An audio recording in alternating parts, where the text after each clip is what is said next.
pe kume no bori kia go iye me.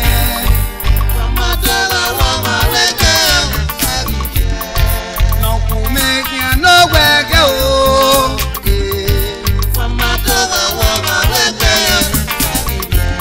No fi pe kume no wege kia go iye me o.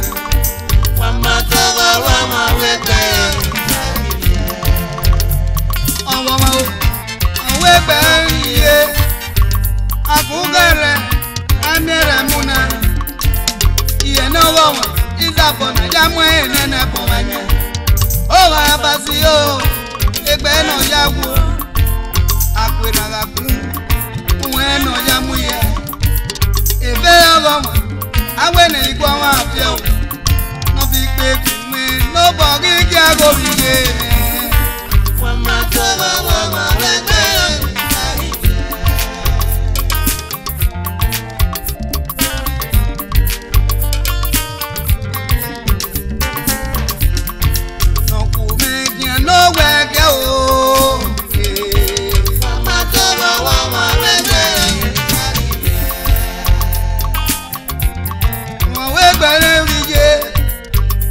Akugere agimiere muna ye no wo izabo na yamu enene ponye agwera ga ko uwe no yamu ye wa bazi egbe no mu ebe lo agwe na igwa wa afia o ono fi pe me no bogi dia go ye me wa ma to wa me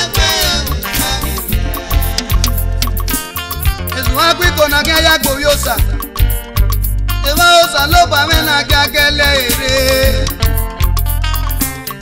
No do mi mo ni eji pa o Le di fe me le sufi wa ya Ona aji me ti uwe baba o Yugbo egbe mo ya Ni mo uwe se Uda wo yobo Uwa o he o Amatinya uwe Azazade o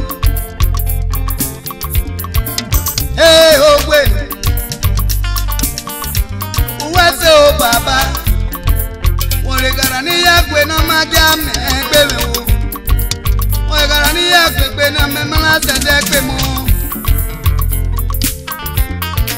Onko dudu Omo no fi gbe gun no bo giga owo ma we gbe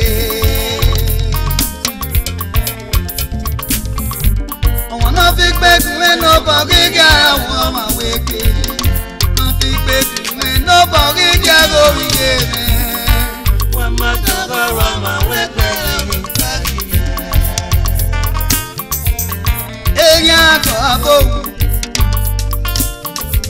Iwe yan babo ma pe Yan ga mi Aga yu si o E ba gan na si o kure Osa ne baba la o Ye ne ge wa wa Ki ya yu ya mu e Da ebe ogo wa Awe ne idogo wa fi o Won no fi gbe gun e no bo ki ka wa wa we ke Won no fi gbe gun e no bo ki ka wa wa we pe No fi gbe gun e no bo ki ka go ye me o Wa ma do wa ma we pe Wegbe orije Owa ogi enye ya mi oyo saro Ade yuye oge se yaro Owe ogi ya o ika maye o Siraga maye e magana yo kore Baba lo waye gi maya abo Yare yare se kwa marwa me ya kasero Kwa marwa me Eya kazade o Mono fi pe kun no bogi ga o ye Wa ma ta wa ma rete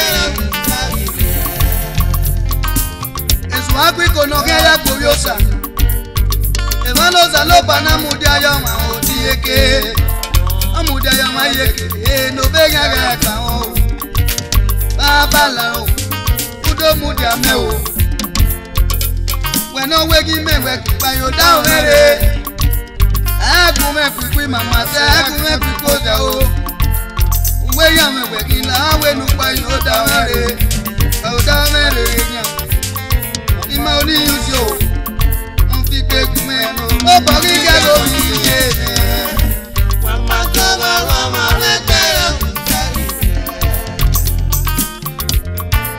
Who was okay?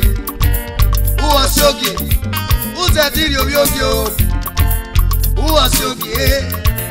Who yogi? Who go get who? Oh yogi who working? I wanna go your saku. Oh your salopano. Oh your saleta pitano.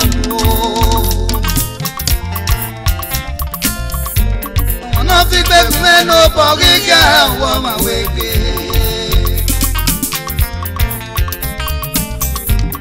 No fi pe me no bogi ga wo ma weke. No fi pe me no bogi ga go ye. Wa ma ta wo ma weke. Do re ne gyan pa bo e. Do re gyan. Do ri pa bo ni aje.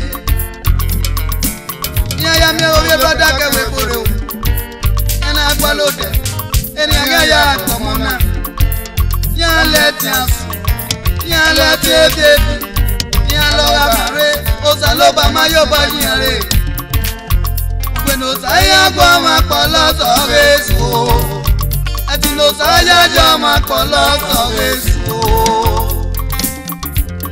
lo ba ene ye ana jukwe kwa monako awi pameya leya se filo osana yeya ya ti o da osa ekwe na gbamo na re o we se baba oko dudu ubolila osatila go na ri mesa o no, eba, no fi pe kun no bogi gara wo ma weke.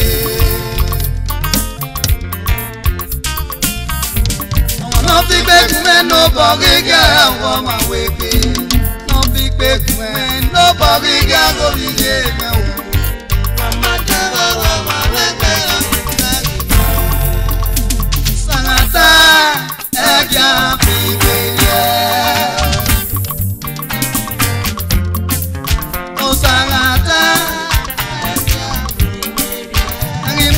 Sa lo pa mega o Sagata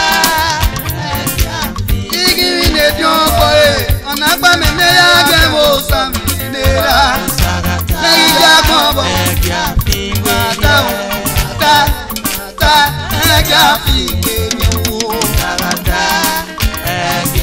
O sa na mu de ne Moses no wa rigid no ya bi Israel Sagata ya bi Osana mudia ne Moses no ya mi Israel ma o Sagata ya bi